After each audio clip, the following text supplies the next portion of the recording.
The space station hung in the darkness like a massive jewel, its lights reflecting off the planet below.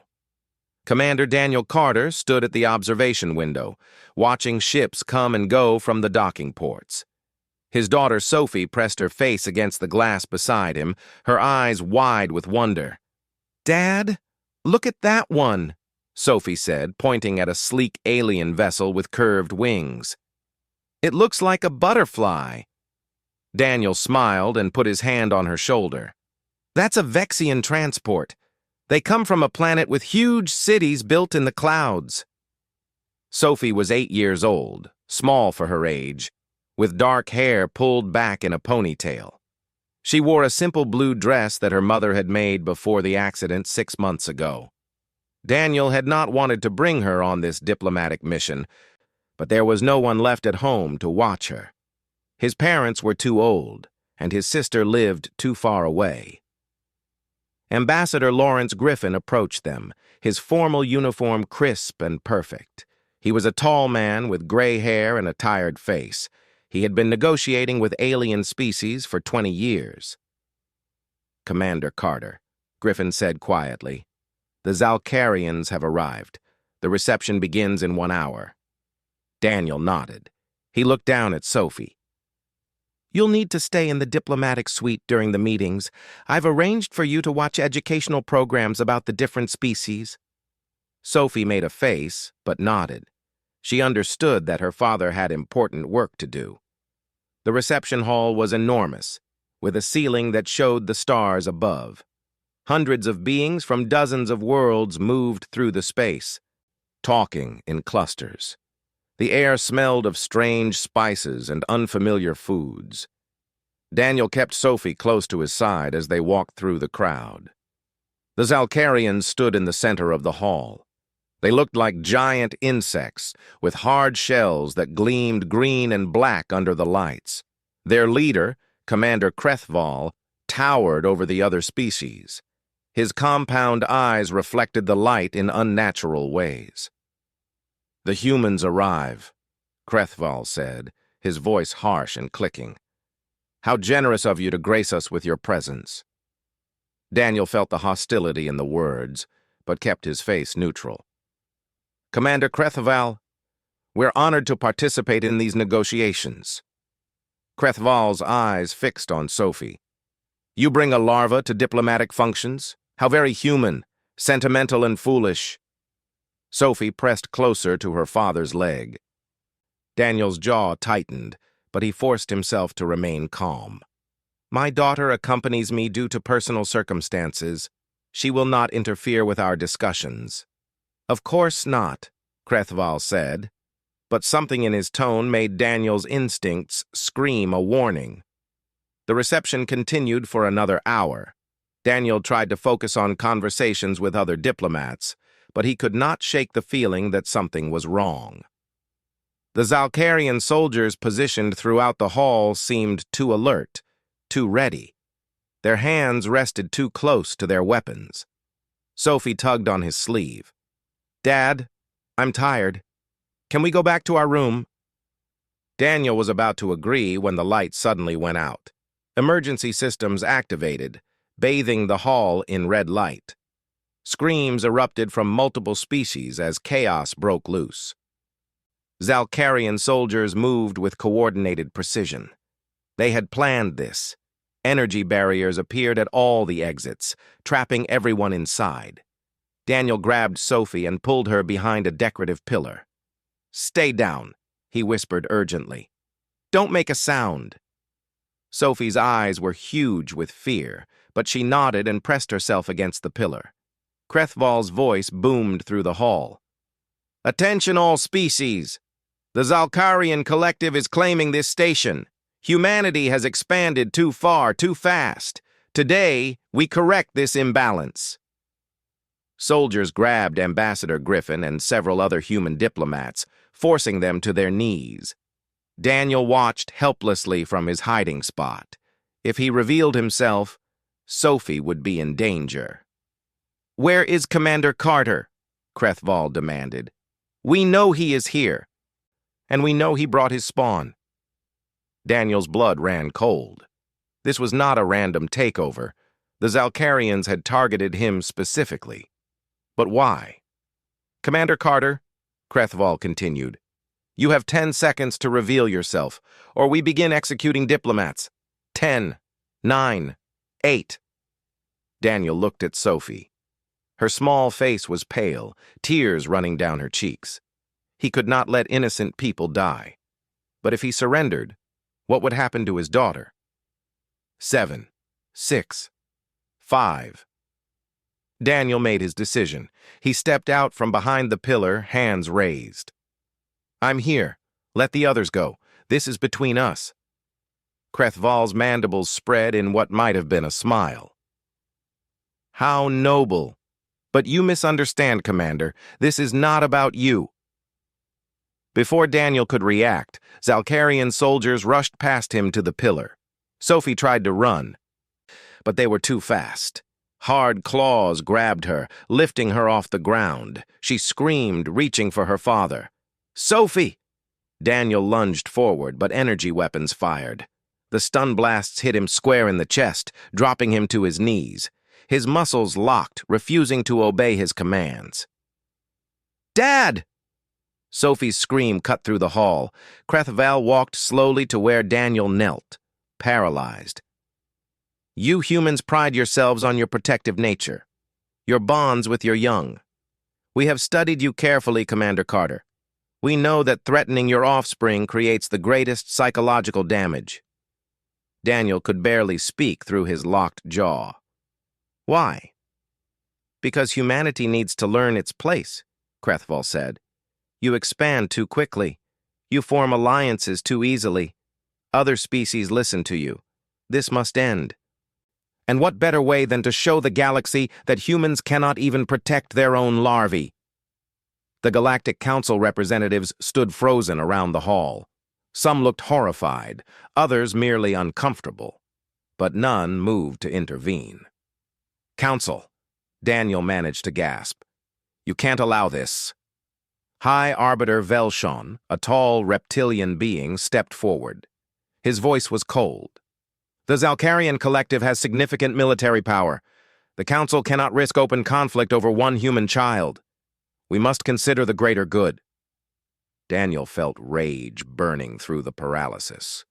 The Council was abandoning them, abandoning Sophie. Krethval gestured, and his soldiers carried Sophie toward the exit. She fought and screamed, but her small human strength meant nothing against their armored grip. "We will be in contact with Earth Command," Krethval announced. "Our demands are simple. Humanity will withdraw from 5 disputed systems. You have 72 hours to comply. If you refuse, the child will be transferred to our homeworld. She will live, but you will never see her again."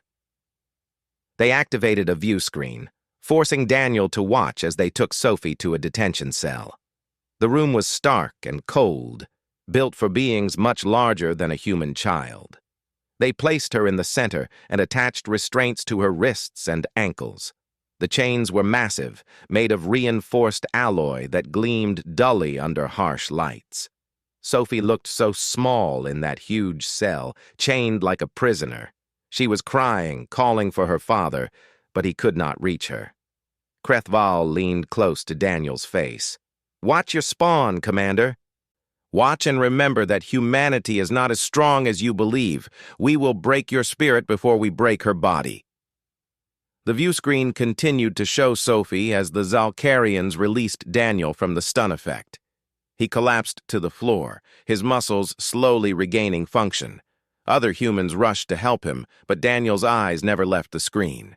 His daughter sat in chains, alone and terrified, while the galaxy stood by and did nothing. The emergency meeting room at Earth Command was silent, except for the hum of the holographic display.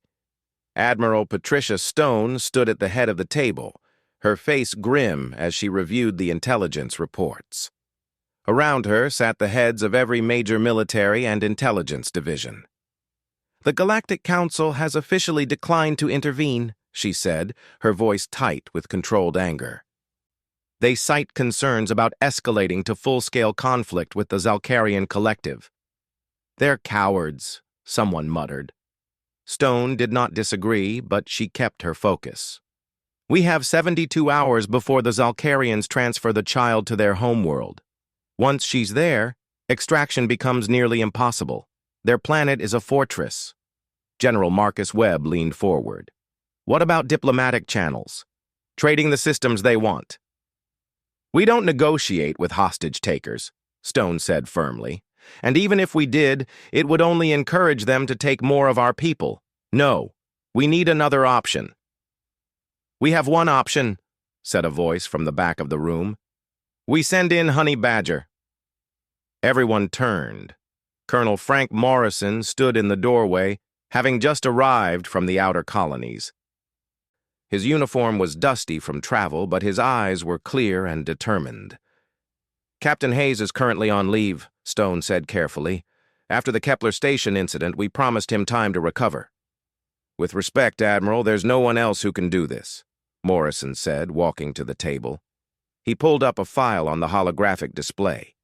"Victor Hayes, Special Operations. 43 confirmed extractions under hostile conditions, 0 failures. He earned the call sign Honey Badger after the Vardax mission, where he took 17 direct hits and kept fighting until every hostage was safe." Stone knew the file well. She had personally recommended Hayes for multiple commendations. "He also spent 4 months in medical after that mission. The doctor said he should have died 3 times over. But he didn't die. He doesn't quit. Ever. That's why he's perfect for this." Stone was quiet for a moment, thinking. "The Zalcarian station is heavily fortified. Their soldiers are trained from birth. The child is being held in their maximum security detention level. Hayes would need to infiltrate, reach her, and extract under impossible conditions." "Impossible is what he does," Morrison said simply. Stone made her decision. "Get Hayes here, now. But I want to hear it from him directly. If he says he can't do it, we find another way." 2 hours later, Captain Victor Hayes stood in that same room. He was not a large man, just under 6 feet tall, with a lean build that came from constant training. His dark hair was cut military short, and his face carried the kind of scars that came from real combat, not simulation. But it was his eyes that people noticed. They were calm and cold, the eyes of someone who had seen too much death. Stone explained the situation. She showed him the footage of Sophie in chains, the layout of the station, the security measures. Hayes watched it all without expression. When Stone finished, she asked the question, "Can you do it?" Hayes was quiet for several seconds. Then he said, "How old is the girl?" 8 years old. Something flickered in Hayes's expression. "She looks younger, small for her age. Captain Hayes, I need to know if this mission is possible." Hayes did not answer directly. Instead, he said, "I had a sister, younger than me. When I was 14 and she was 9, raiders hit our colony station. I was at school. She was home alone. By the time security responded, it was too late." The room was silent. This was not in Hayes's official file. "I joined the military the day I turned 18, Hayes continued, his voice flat. "I've spent 25 years making sure what happened to my sister doesn't happen to anyone else. So yes, Admiral, I can do it. And I will." Stone studied him carefully. "You understand that if you fail, it could trigger a war with the Zalcarians? The political implications are enormous. If we let them take a human child without response, it will trigger something worse than war," Hayes said. "It will tell every hostile species in the galaxy that humanity won't protect its own, that we're weak, that they can take our children whenever they want leverage." He stepped closer to the display, studying Sophie's image. "This girl's name is Sophie Carter. She likes looking at alien ships and thinks they look like butterflies. She lost her mother 6 months ago. And right now, she's alone and scared in a cell designed to break the spirit of species much larger and stronger than her." Hayes turned to face Stone directly. "I'm not asking permission, Admiral. I'm asking for support. Give me a ship and a small team. I'll bring her home. Stone looked at the other officers. She saw the same calculation on their faces that she felt in her gut. This could go wrong in 100 ways, but doing nothing was unacceptable. You have authorization, Stone said. Choose your team. You leave in 4 hours. Hayes saluted and turned to go, but Morrison called after him. Victor, the Zalcarians are saying she's in unbreakable restraints. Durasteel alloy rated for 10,000 pounds of force. Hayes paused at the door. Then I guess I'll have to apply more than 10,000 pounds. He left before anyone could respond. 3 hours later, Hayes stood in the hangar bay, reviewing his team. He had chosen carefully. Lieutenant Karen Webb, his second-in-command, who could pilot anything that flew and shoot anything that moved. Sergeant Eddie Grant, an explosives expert who could make a bomb from spare parts. Corporal Lisa Chen, a medic who had kept people alive in conditions that should have been fatal. And Private Jake Morrison, the colonel's nephew, who was the best infiltration specialist Hayes had ever seen. Listen up, Hayes said. This is a voluntary mission, unauthorized by the Galactic Council. If we're captured, Earth will disavow us. If we die, it will be listed as an accident. No one will know what we tried to do. Understood, sir, Karen said. The others nodded. The target is an 8-year-old girl named Sophie Carter. She is innocent, she is scared, and she is depending on us to do the impossible. Hayes looked at each member of his team. We have one objective, get her out alive. Everything else is secondary. Questions? What about the Zalcarians, sir? Eddie asked. Rules of engagement? Anyone who tries to stop us from reaching Sophie is a threat.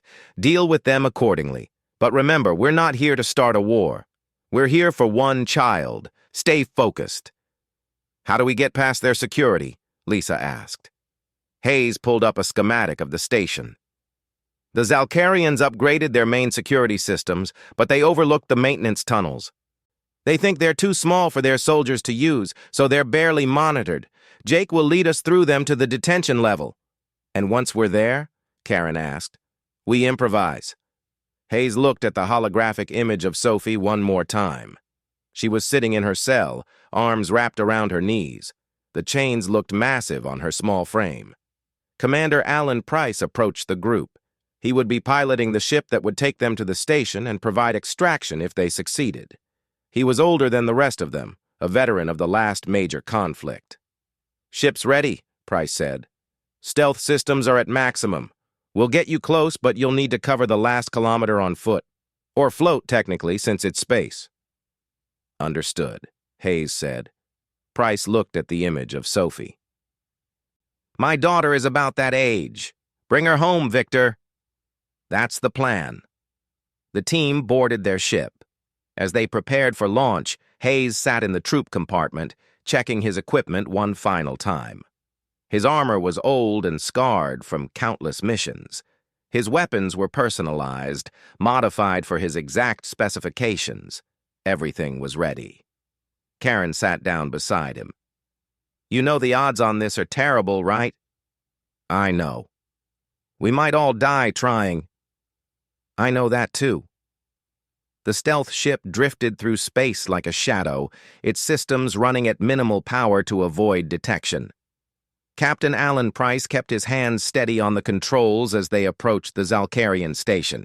The massive structure loomed ahead, bristling with weapons and sensor arrays. Coming up on the drop point, Price said quietly through the comm system. 2 minutes.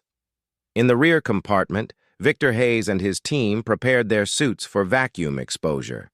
The plan was simple but dangerous. They would exit the ship while it was still moving, use small thruster packs to reach the station's outer hull, and enter through a maintenance access point that Jake Morrison had identified in the station schematics. Remember, Hayes said as he checked his team's seals one final time. Radio silence once we're on the hull. The Zalcarians are monitoring all frequencies, hand signals only. Karen Webb gave him a thumbs up. Eddie Grant patted his pack of carefully prepared explosives. Lisa Chen adjusted her medical kit.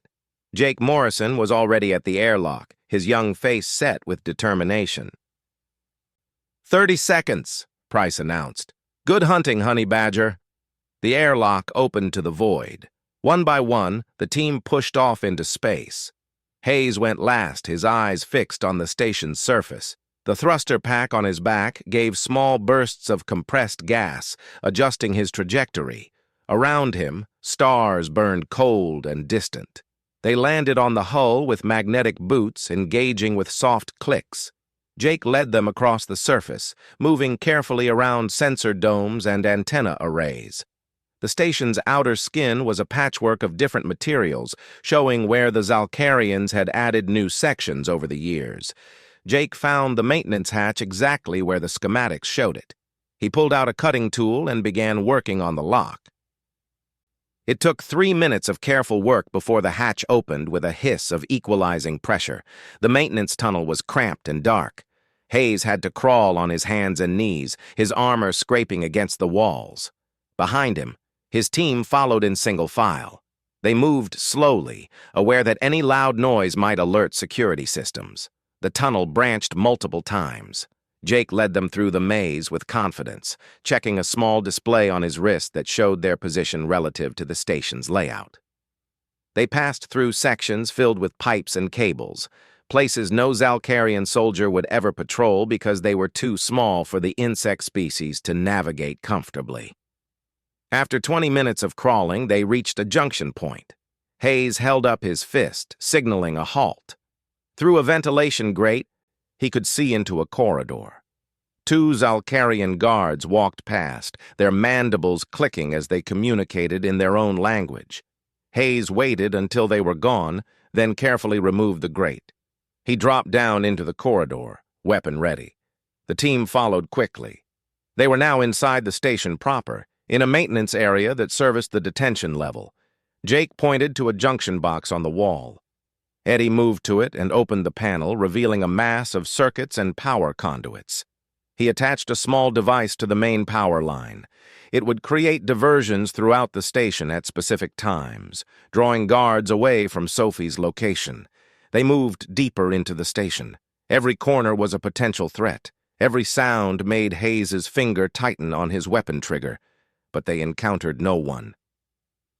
The Zalcarians were confident in their security at the main checkpoints and had neglected the back passages. The first diversion activated with a distant alarm. Lights flickered in the corridor. Hayes heard the sound of running feet as guards rushed toward what they thought was a security breach in the docking bay. The team used the confusion to advance 3 more levels. They were close now. Hayes could feel it. Sophie was somewhere nearby, alone in a cell designed to crush the spirit of beings far larger than her. They reached a ventilation shaft that overlooked the detention level. Hayes crawled to the edge and looked down. His breath caught in his throat. The cell was huge, a space designed to hold dangerous prisoners from large species. In the center, chained to the floor with massive restraints, sat Sophie Carter. She looked impossibly small. Her blue dress was dirty, her face was pale, but her eyes were still defiant. She had been crying, but she was not broken. Hayes felt something cold settle in his chest. Not anger. Anger was hot and uncontrolled. This was something else. This was the absolute certainty that he would reach that child no matter what stood in his way. Around the cell, Hayes counted 15 Zalcarian guards. They stood at attention, their weapons ready. The cell itself had additional security measures, energy barriers at the entrance, sensor grids on the walls, and those chains, thick as his arm, made of alloy that should be unbreakable by human hands. Karen crawled up beside him and looked down. Her face went hard. That's a lot of guards for one little girl. Hayes made a decision. He signaled for Eddie and Jake to stay in the ventilation system. They would provide support from above. Karen and Lisa would come with him. 3 was enough. More would just get in the way. He tapped his wrist, activating the second diversion. Somewhere on the other side of the detention level, Eddie's devices created a series of small explosions, not enough to damage anything critical, but enough to sound like an attack. Half the guards immediately ran toward the sound. That left 7. Still terrible odds, but better. Hayes found a grate directly above the cell. He worked it loose slowly, careful not to make noise. Below, Sophie shifted in her chains. She was singing something to herself so quietly Hayes could barely hear it. A children's song, probably something her mother had taught her. He felt his sister's face flash through his memory. She used to sing too. Hayes positioned himself at the edge of the grate. He caught Sophie's eye and raised one finger to his lips. "Be quiet. Be ready." Sophie's eyes went wide. She saw him. She saw the determination in his face. Something changed in her expression. Hope. For the first time since her capture, she had hope. Then everything went wrong. One of the remaining guards turned and saw the open grate. He shouted in his clicking language, raising his weapon. Hayes had no choice. He dropped through the opening, landing in the center of the cell. The guards opened fire immediately. Energy bolts seared through the air. Hayes moved, his training taking over. He returned fire with his weapon, taking down 2 guards before they could adjust their aim. But there were too many, and they were spreading out, trying to surround him. Karen dropped through the grate behind him, her weapon blazing. Lisa came last, immediately moving to Sophie's side to check her for injuries. The guards called for reinforcements. Hayes could hear boots pounding in the corridors. They had maybe 2 minutes before this cell was swarmed with soldiers. Commander Krethval's voice boomed through speakers in the ceiling. "Captain Hayes, how predictable. Did you really think you could infiltrate my station? You are trapped. Surrender or watch the child die." Hayes did not bother responding. He moved toward Sophie, his weapon still firing at guards who tried to approach. Karen covered his back, her shots precise and deadly. Lisa examined the chains. "These are military-grade restraints. We need cutting equipment." "No time," Hayes said. He reached the chains and grabbed them with both hands. They were cold and impossibly thick. Krethval's laughter echoed through the cell. "Those chains are rated for 10,000 pounds of force, human. Even your strongest soldiers cannot break them. You have failed. The child is mine." More guards poured into the cell. 20, 30. They formed a circle around Hayes and his team, weapons aimed and ready. Sophie looked up at Hayes, her eyes full of trust despite everything. She believed he would save her. She believed humans kept their promises. Hayes thought about his sister, about the promise he made at her grave, about every child he had saved since then, about the ones he couldn't save. He looked at the chains in his hands. "Impossible," they said.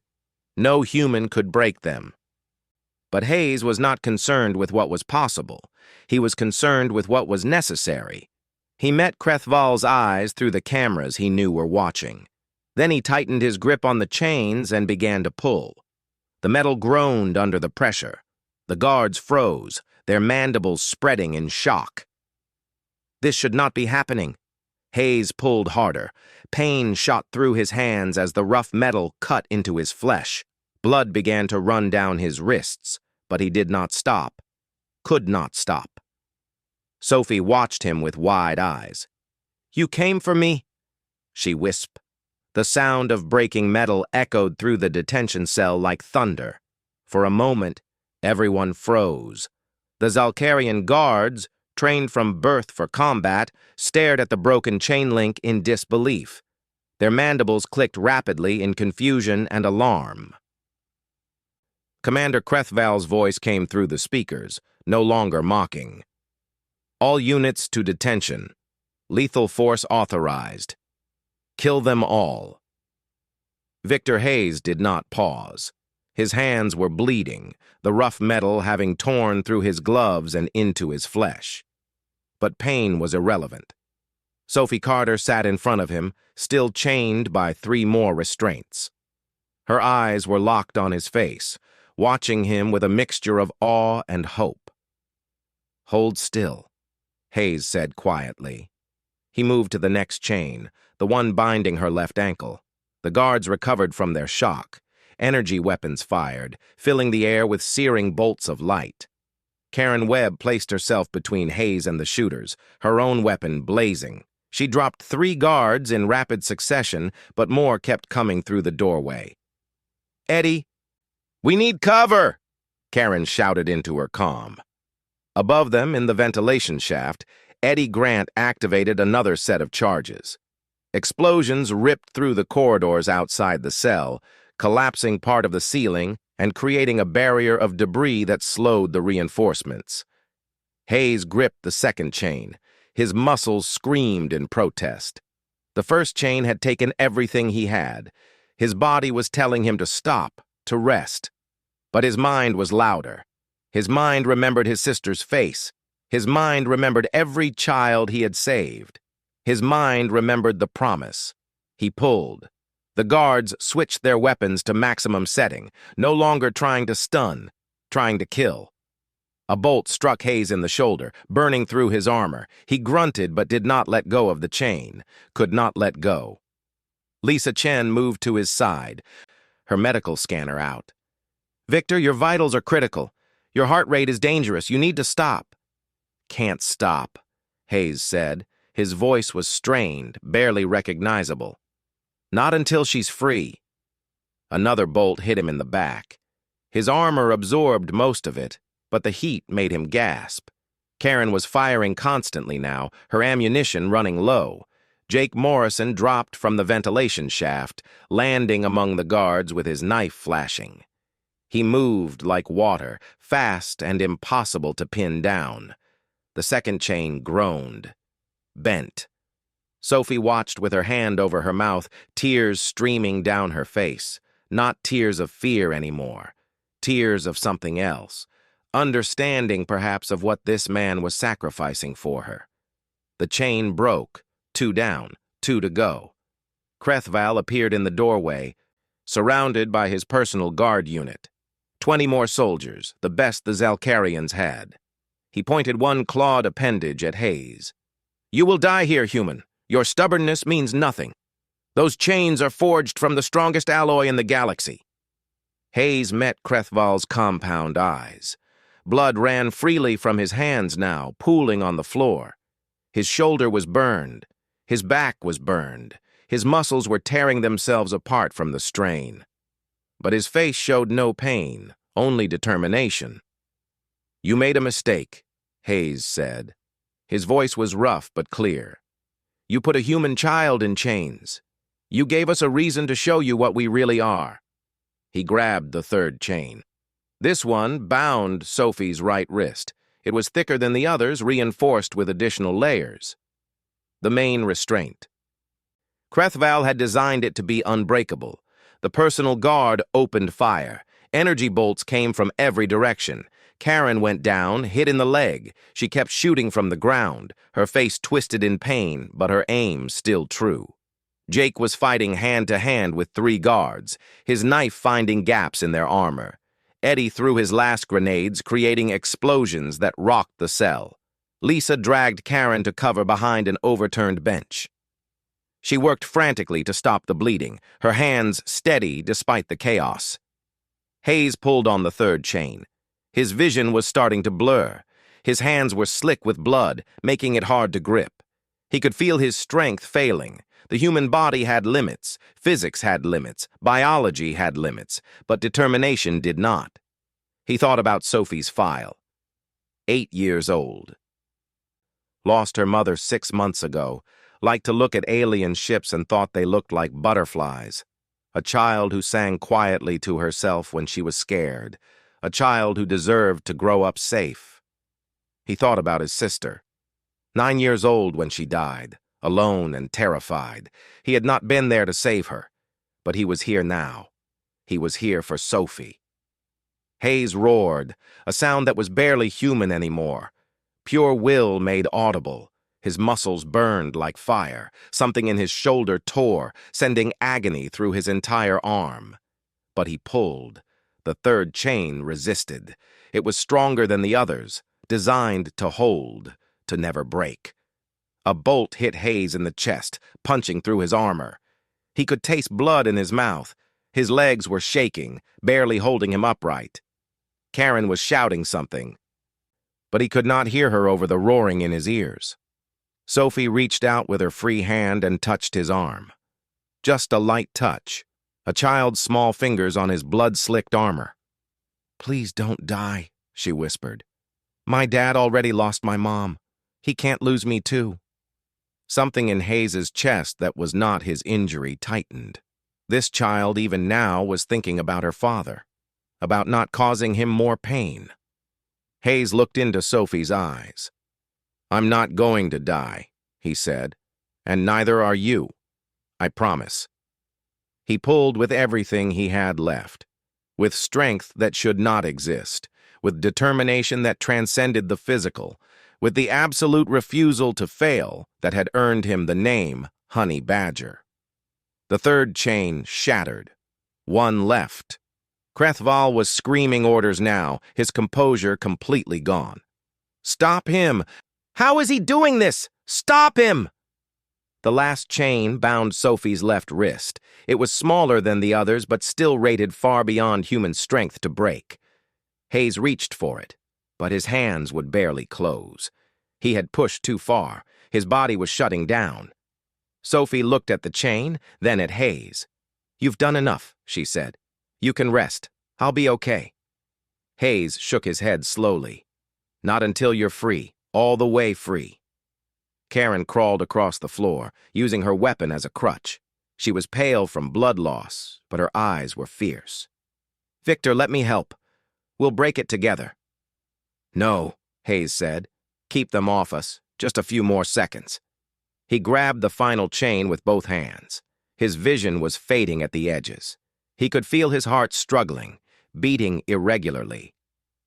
Medical alarms were probably screaming on Lisa's scanner, but he could not hear them, could only see the chain, the last barrier between Sophie and freedom. Krethval pushed through his guards, his patience finally broken. "Enough of this!"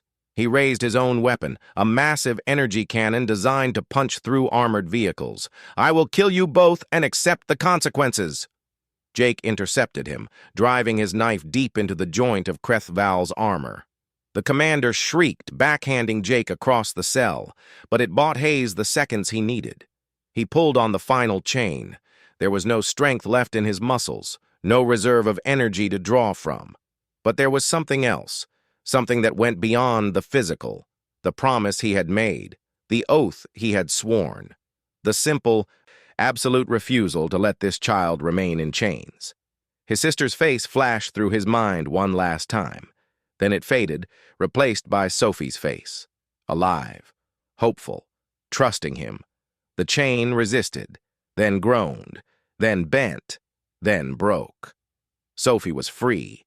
Hayes collapsed to his knees, his hands finally releasing the shattered metal. Sophie immediately threw her arms around his neck, sobbing. "Thank you. Thank you. Thank you." "Karen," Hayes said, his voice barely a whisper. "Get her out." Karen limped to them, her injured leg barely supporting her weight. She scooped Sophie into her arms. "Can you walk?" "I'll walk," Hayes said. He forced himself to his feet, swaying. "Get to the extraction point. Price is waiting." Eddie and Jake regrouped with them. Eddie was bleeding from a dozen cuts. Jake's left arm hung useless. Lisa was supporting Karen, who was carrying Sophie. They were a battered, broken unit, but Sophie was free. Krethval pulled himself up, his armor cracked where Jake's knife had struck. His compound eyes focused on Hayes with pure hatred. "You have won nothing, human. You are trapped on my station, surrounded by my soldiers. You will die here." Hayes met his gaze.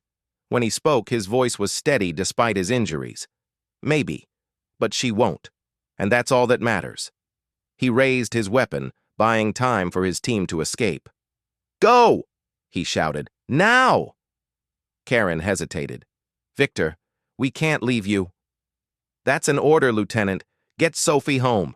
Tell her father she was brave. Tell him she never stopped believing someone would come." Sophie was crying, reaching back toward Hayes. "Don't leave him." Please." Victor Hayes stood in the center of the smoke-filled detention cell, weapon raised, facing 20 Zalkarian guards. His body was failing. Blood loss, severe burns, torn muscles, irregular heartbeat. By every medical standard, he should already be dead. But he was still standing. Commander Krethval clicked his mandibles in frustration. "Kill him! Now!" The guards opened fire. Hayes moved despite everything, his training overriding his body's desperate signals to shut down. He rolled behind the cell's central support column, using it as cover. Energy bolts scorched the air where he had been standing. Then the entire station shook. A deep rumbling explosion that made the floor buckle and the lights flicker. Krethval's head snapped toward the door. "What was that?" Another explosion, closer this time. The detention level's main power grid failed, plunging everything into red emergency lighting. Through the doorway, Hayes could see flames and smoke filling the corridors. Eddie Grant's voice came through Hayes's comm unit, weak but triumphant. "Set the big charges, boss. Whole detention level is coming down. You've got maybe 3 minutes to get clear." Hayes felt a grim satisfaction. Eddie had not followed orders. None of them had. They had stayed, created chaos, given him a way out. Good soldiers, better friends. Krethval was shouting orders, his composure completely shattered. Half his guards ran toward the fires. The station's automated systems were screaming warnings.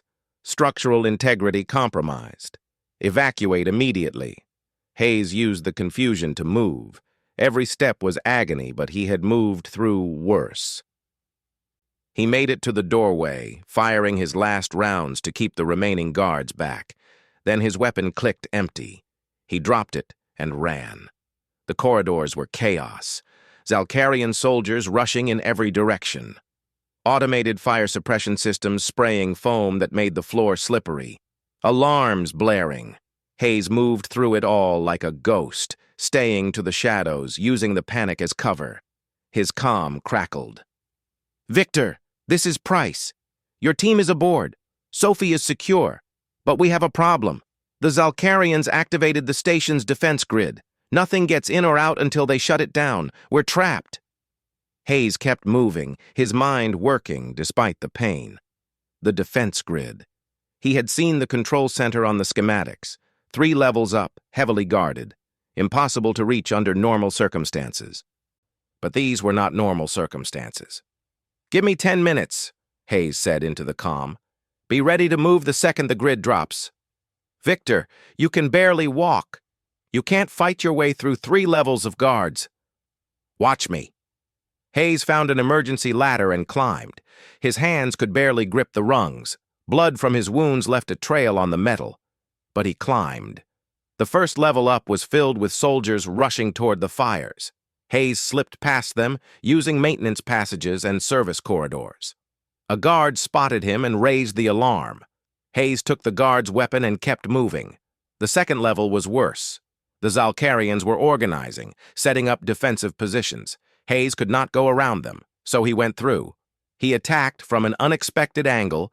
Coming from a ceiling vent, they had not thought to guard. He moved through their formation like a storm, using speed and surprise to compensate for his injuries. He took down 5 guards before they could react properly. Then he was past them, leaving chaos in his wake. The third level. The control center was just ahead. But 30 guards stood between him and the door. They had heard he was coming. They were ready. Hayes assessed the situation. He had 1 stolen weapon with maybe 20 shots left. He had no armor, his earlier gear having been burned or torn away. He had a body that was operating on pure stubbornness. And he had Sophie safely aboard Price's ship, waiting for him to open the way. That was all he needed. He did not try to be clever, did not try to sneak. He walked straight down the corridor toward the 30 guards.